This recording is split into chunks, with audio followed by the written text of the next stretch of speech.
Адилеттүү халифалардын уландысы. Аурангзеб Аламгир. Ал адилеттүү халифалардын уландысы. Шейх Али ат-Тантави. Биз сөз кыла турган мусулман баатыры Борбордук Азияны 300 жылдан көбүрөөк башкарган Темурийлердин Монгол-Түрк династиясынан болот.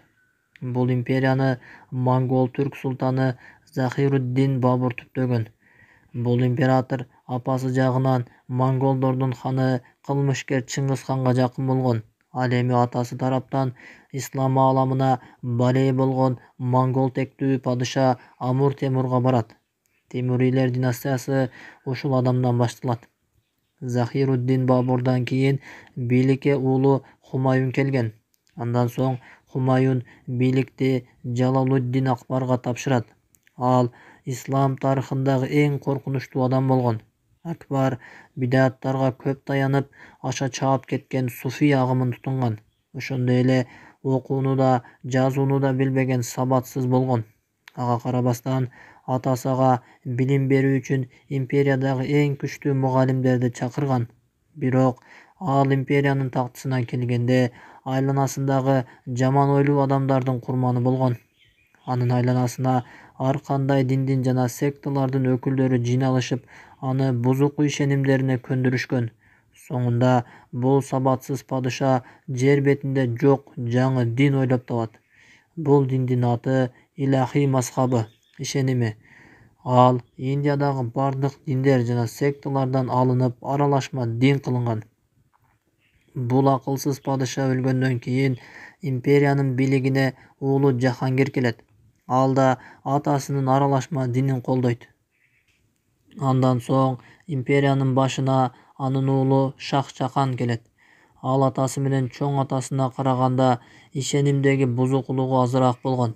Ал бийликке келгенден кийин португалдык крестүүлөр менен болгон күрөшүүдө ийгиликтерге жеткени менен сүйүктүү жары Мумтаз Махалдын өлүмүнөн кийин акылынан азган. Бул султан напсисине кул болгондордой өзүнүн сезимдерин шарияттын мыйзамдарынан жогору коюп, каза болгон сулуу аялынын күмбөзүн Тадж-Махал тургузуу үчүн 20 000 уста дайындап, мусулмандардын 7 жылдык мал-мүлкүн сарптаган. Индиядагы мусулман өлкөсүн душмандар ар тараптан курчап турганда, бул акылынан азган султан сүйгөнүн жоктоп ыйлап отурган. Көп кайгырып, ыйлап отуруп ооруп калган. Ал учурда крестүүлөр жана сефевийлер ислам мамлекетинин ар тарабына кол сала баштаган. Бийлик алсырап, козголоң көтөрүлүштөр чыга баштаган. Шах Жахан ооруп калгандан кийин бийликтин тизгинин илахий мазхаб динин жандандырууну каалаган чоң уулу Дара Шукох кармайт. Ошондо Индиядагы ислам кулап калуу коркунучуна барып такалат.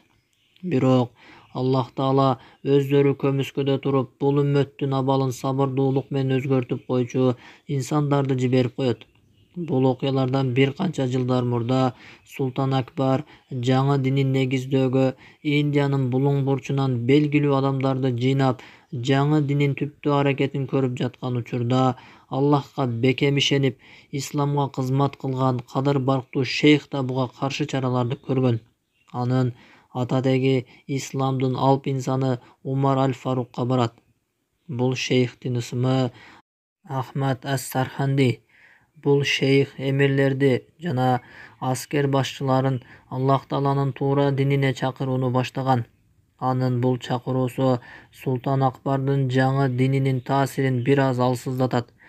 Андан соң Аллахтын жалгыз өкүмүнө гана кулчулук кылууга чакыруу байрагын шейхтин уулу Мухаммад Масум ас-Сарханди аркалайт. Шейх Мухаммад Масум ондогон жылдардан кийин өсүп чыга турган ислам дарагынын үрөөнүн таштайт. Бул белгисиз ислам аскери Султан Шах Жахандын кичинекей уулун тарбиялап баштайт.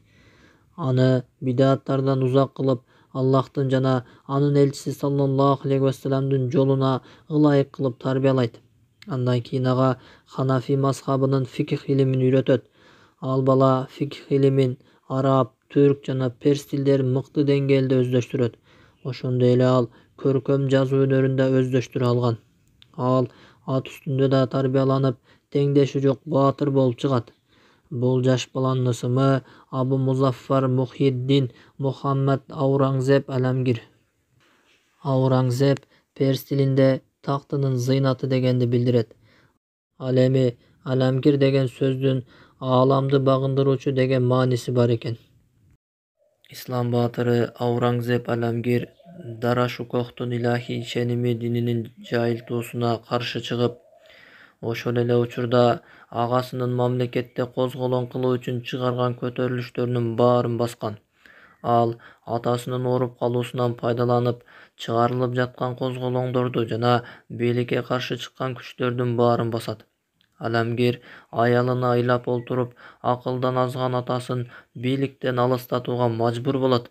Ал атасын сарайлардын бирине алып барып, аялынын күмбөзү Тажмахалды көрүп олтуруусу үчүн дүйнөдөгү эң чоң күзгүнү коюп берет. Бул акылдан азып ашык болгон султан күзгүдөн аялынын күмбөзү Тажмахалды 8 жыл карап олтуруп өлгөн. Аурангзеп Аламгир империянын тизгинин колуна алаары менен бир топ алсыздап кеткен империянын абалын оңдогон. Индиядагы бул ислам империясы Аламгирдин бекем аскердик тартибинин жыйынтыгында 1658-1707 жылдар аралыгында чоң жетишкендиктерге жеткен. Индияда анын бийлигине баш ийбеген бир да район калган эмес. Аурангзеп Индостан жарым аралынын баарын бир ислам мамлекетине айлантырган. Анын доорунда мусулмандар 30 жолу салгылашуу өткөрүп, анын 11-inde Султан Аламгир жеке өзү катышкан. Кийинки жаңы тарыхта Аурангзеп башкарган чоң империядан азыркы 8 өлкө ажырап чыккан. Алар Индия, Пакистан, Бангладеш, Афганистан, Иран, Непал, Бутан жана Бирма. Аурангзеп элди талап тоногон 80 салыкты жокко чыгарган. Анын доорунда мечиттер, мектептер, ооруканалар жана мончолор салынып, жолдор оңдолуп, сейилбактар ачылган. Анын султандык доорунда Дели дүйнөнүн борбору болуп турган. Ал сотторду дайындап, ар бир шаарга өкүлдөрүн койгон. Аурангзеп исламды бекем карманып, шарият өкүмдөрүнө так болгон. Ал Норуз сыяктуу бутпарастардын майрамдарын жок кылган. Султандын алдына келип, жерди өөп, ага ашыра ийилүүнү да жокко чыгарган. Султан менен саламдашуудагы пайдасыз узун сөздөрдү токтотуп, ислам саламы менен чектеле турган кылган. Мас кылуучу ичимдиктерди шаарларына алып кирүүсүн тыйып, сарайындагы оңдогон музыканттарды да жок кылган. Султан Аламгир ыйык Куранды 40 жашында толук жаттап бүткөн.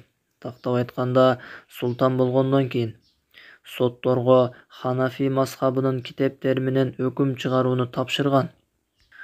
Ал өзүнүн көзөмөлү астында китеп жазууну буйруганда, Ханафи мазхабынын негизинде Фатава аль-Хиндия же Фатава аль-Аламкирия деген аталыш менен белгилүү китеп жыйналган. Бул китепти азыркы замандын илим талап кылгандарынын баары жакшы билишет. Аурангзеп азыркы Пакистандын жериндеги Лахор шаарына Бадшахи мечитин курган. Ал мечит азыркы күнгө чейин мусулмандардын күчүн жана ошол доордун улуулугун көрсөтүп турат. Ал Инд океанындагы Португал крестүүлөрүн жок кылган. Ал ыйык Рамазан айын Индиянын аптабында колу менен иштеп тапкан арпа унунан болгон токочтор менен тутчу. Ал өз колу менен Куран китебин көчүрүп жазып, ошону менен тиричилик кылган. Ал эч качан мусулмандардын казынасына көзүн арткан эмес. Аурангзеп ар дайым жумасына 3 жолу орозо кармоочу. 5 убак намазды мусулмандар менен бирге жамаат менен окуйт эле. Ал таравих намазында мусулмандарга өзү имам болчу. Рамазандын акыркы 10 күндүгүн мечитте өткөрөт эле. Султан Аурангзеп Аламгир Аллахка көп ибадат кылып, аалымдарга кичипейил мамиле кылып, алар менен бирге болуп, алар менен кеңешип турган жана вазирлерине, аалымдарга кулак салууну буйруган. Ал Бангладештеги өкүлүнүн такты сыяктуу отургучка отурганын угуп калганда, ага аябай ачууланып, катардагы элдер кандай отурса ошондой болуп отуруусун буйруган. Ал элдердин абалын жазып алып келгенге атайын адамдарды дайындаган. Султан Алемгир мурдагы падышалардай болуп элдерден белек алууну токтоткон. Ал ар күнү эч кандай жан сакчысыз элдер менен 3 жолу чогулуп арыз муңдарын угуп турган. Индиянын бардык булоң бурчунда пайгамбарыбыз алейхиссаламдын сүннөтүн жандандырып, бидааттарды жок кылган. Ал Аллахтын динин жеткирүү үчүн ар кайсы жерде Аллах үчүн күрөшкөн.